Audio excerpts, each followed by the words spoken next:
Hello po. Isang magandang pagkakataon po ulit para sa ating lahat, guys. To God be the glory po, and God bless po to each and every one of us. Hari nawa po nasa mabuti pa rin po tayong kalagayan, guys.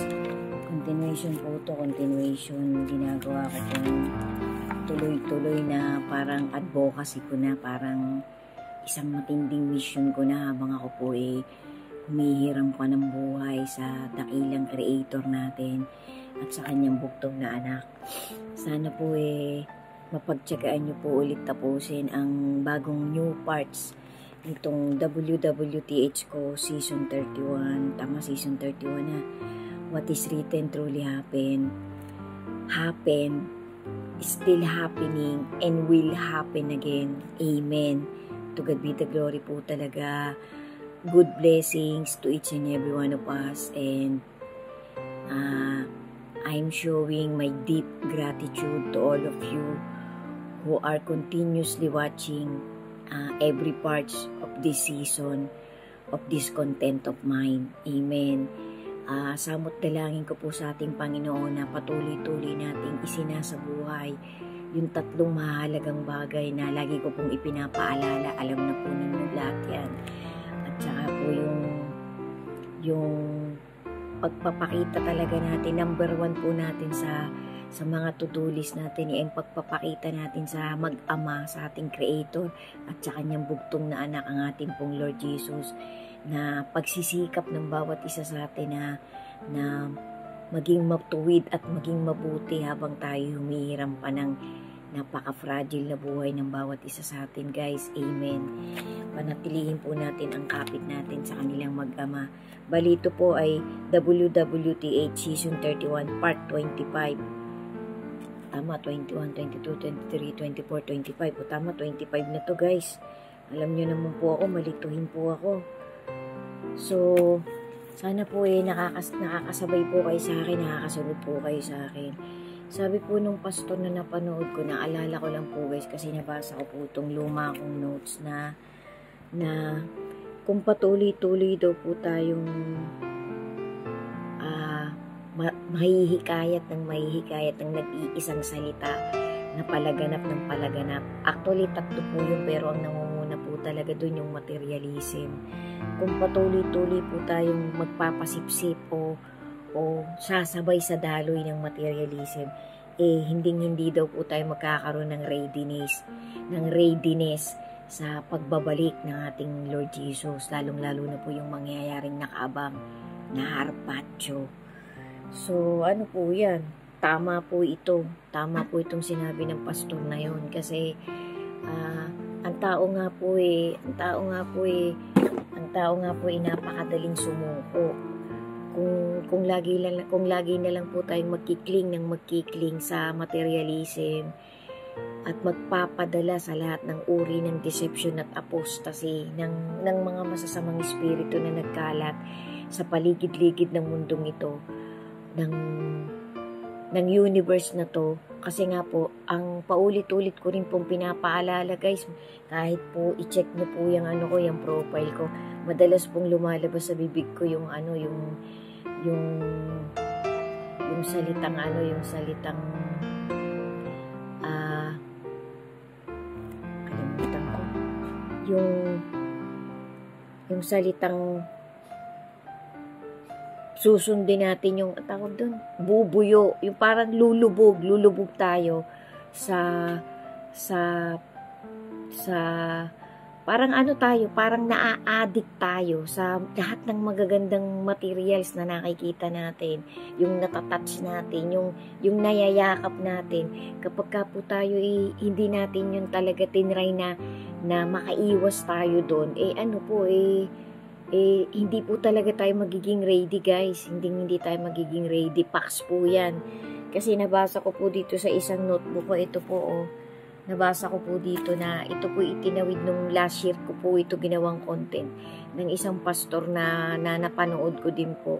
Nasa din po ang nagsabi na may dalawang magkaibigang nag-uusap na sabi nung pastor na to sa kanyang kaibigan, parang ini-imply na niya na sa yung isa dun sa magkausap na magkaibigan na pare, kung hindi ka pa nauuntog, kung ang nilalakaran mong trajectory palayo kay Kristo, mahirap yan pare. Dapat mauntog ka, dapat magising ka. Kasi sa bandang dulo, mahihirapan ka nang makaalis sa tinatahak mong lugar na yan, sa tinatahak mong daan na yan. Dapat lumihis ka na habang kaya mo pa, habang maaga pa. Yan po yung ginawang pagpapaalala ng pastor na to, na habang kaya pa daw po nating makaiwas, habang nananatili pa yung matinding kapit natin, yung matinding faith natin sa ating Panginoon, i-try na nating umiwas, i-try na nating layuan yung materialism na binubulag yung mga mata natin, yung addiction natin sa lahat ng magagandang bagay na nakikita natin. Kasi nga po, may ano po yan, parang may opium, yung parang may addiction. Parang lagi kang, halimbawa, ang dami mo ng diamond, sas bili ka pa rin ng bili. Parang parang pag-aabutan ka na ng isang pagkakataon na hindi ka na makakaalis dyan kapag hindi mo yan talaga sinubukang iwasan. Ang magiging powerful po natin para tayo makaiwas, yung word of our Creator, yung salita niya, yun ang ipanlalaban natin, yun ang gagawin nating weapon, yung kanyang holy word, yung faith, yung holy word niya, na talagang magliligtas sa atin para tayo mabuyo sa materialism, sa deception, sa apostasy. Yan po yan guys, facts po yan. Sana po nasasabi ko yung saktong salita na talagang titimo, na talagang magsisink in sa lahat ng makakakita ng content ko na to. Thank you po talaga, sana po ay magtuloy-tuloy. So guys, tawid ko lang po ulit to na sabi po dito sa sa Luke 17 verse 26 to 30, yung mangyayari pong bigla ang pagbabalik ng ating Panginoon ay magiging kagaya po ng araw ni Noah at araw ni Lot. Ang mga ginagawa po ng mga tao eating, drinking, marrying, giving in marriage, planting, building, selling, and buying. 8 po yan guys.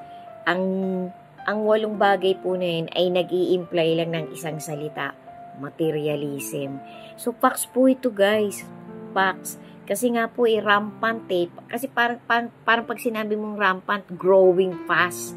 Parang kahit saan ka yung sulok ng mundo, growing fast, lumalago ng lumalago. Pumapasok sa kaisipan ng tao.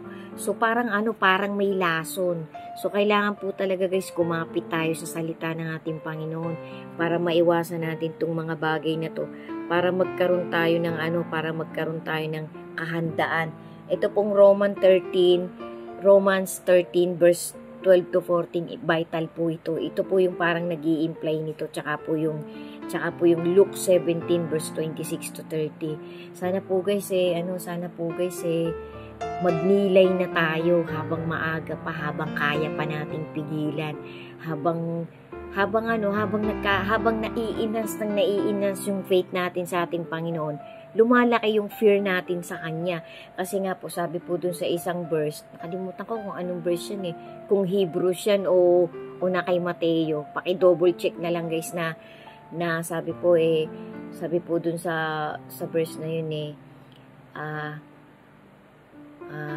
nakakatakot, parang nakakakimbal. It's a dreadful thing to fall in the powerful hands of the Almighty God. So parang nakakatakot mahulog sa kamay ng isang makapangyarihang Panginoon.